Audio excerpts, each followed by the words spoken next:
Leslie Nielsen went down in history as one of the comedy greats, but his life was much more than fart jokes and unconventional golfing. First things first, don't call him Shirley. Nielsen suffered an illness in childhood, which rendered him legally deaf, which led him to wearing hearing aids for most of his life. In an interview at Audiology Online, Nielsen described the ways he attempted to slow down the loss by avoiding loud sounds and music. When asked about his hearing aids, however, he stated, "You know, it's very difficult to be an actor and to have people depending on you to say the right line at the right time and to not be able to hear your cues. I can't tell you how many times I would have had to have said what if I didn't have my hearing aids. So my hearing aids are a lifesaver and they allow me to practice my craft." Meanwhile, others in the deaf community made it known how important physical comedians like Nielsen were to them and their families because their type of comedy didn't always require hearing to be enjoyed. I am best known for my roles in comedy, but there's one thing I take very seriously. That's my hearing. In 1993, Nielsen released a fictional autobiography entitled The Naked Truth, co-authored by writer David Fisher. The book put forward several clear and obvious fictions, such as Nielsen winning 2 Academy Awards, having an affair with actress Elizabeth Taylor, playing a part in the dissolution of Dean Martin and Jerry Lewis, and that he did a rehab stint for his addiction to, quote, dopey jokes. Speaking with the Orlando Sentinel, Nielsen talked about how important Fisher was to the project, saying, "David helped me refresh my memory about things that did not happen. He gave me new memories, which was like giving my life back to me. It's like being born again." Nielsen familiarized himself with the details of the fake life story in order to make interviews that much more absurd. The book was also made into an album, which would eventually get nominated for a Grammy for Best Comedy Album in 1994 and a mockumentary in 2009.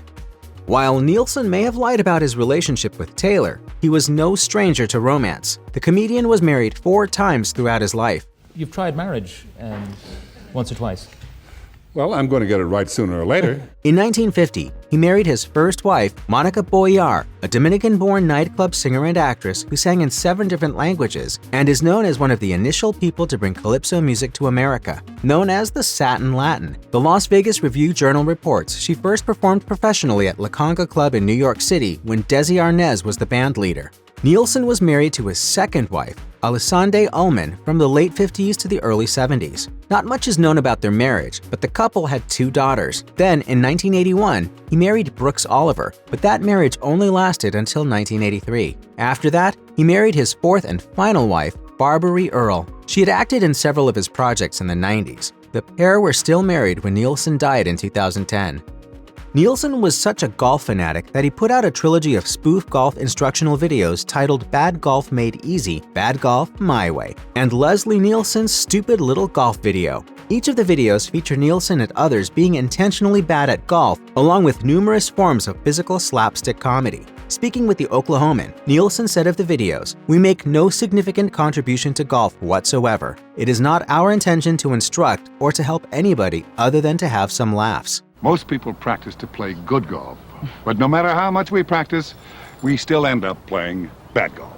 The year after sharing Bad Golf My Way, Nielsen released The Stupid Little Golf Book. As the book's promotional material reads, Nielsen has drawn on a lifetime of brilliantly uninspired play to produce the unique collection of useless wisdom, spurious reminiscences, and pointless tips that is The Stupid Little Golf Book. And while neither the videos nor the book were particularly serious, his love of golf didn't end there. Nielsen also took part in the celebration of new golf courses around the country. According to his Oklahoman interview, he attended the 1994 dedication of the Cimarron National Golf Course outside of Guthrie, Oklahoma, and is friends with golf course designer Duffy Martin.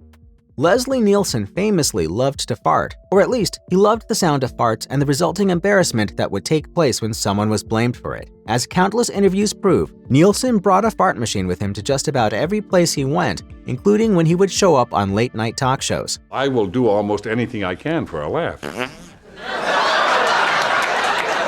The first recording of this prank would be in 1982 on Late Night with David Letterman. While they were talking about his acting experience before Airplane, the comedian just let the machine go off. Well, just a little bit. He would go on to do it again on Wogan, GMTV, and notoriously in the elevators during the filming of Airplane. Even while he was dedicating the Cimarron National Golf Course, the Oklahoman reported he used his handy gas machine during their interview. His love of farting went so far as to follow him to the grave. His epitaph says, "Let her rip."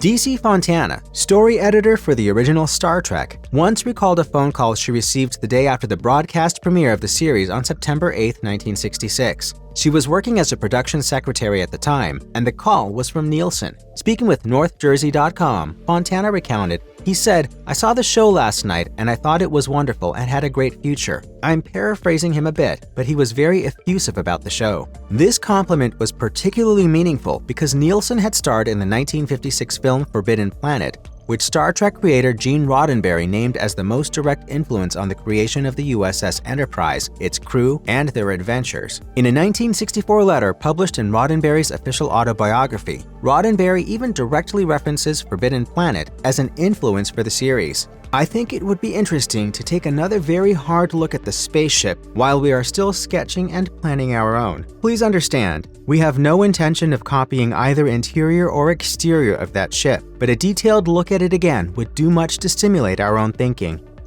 Nielsen grew up in the cold Northwest Territories of Canada with his two brothers, his mother, and his father. A Royal Canadian Mounted Police officer, the Yukon News reports Nielsen's father was posted in what was then Fort Norman, just 199 miles south of the Arctic Circle. Dealing with months-long periods of darkness in the winter and summers where the sun never set, the Nielsen boys grew up speaking more Dogrib, a local First Nations dialect, than English. Speaking about living in that secluded environment with the Washington Post, Nielsen reflected, "There were 15 people in the village, including 5 of us. If my father arrested somebody in the winter, he'd have to wait until the thaw to turn him in." Being so isolated probably made for a rather difficult life for the Nielsens. However, it was made worse by Nielsen's abusive, troubled father who would beat him, his brothers, and his mother. The military became an escape from this violent home life for the boys, and Nielsen reportedly could not wait to leave his home life. It's hard to believe such a funny man came from such a harsh upbringing.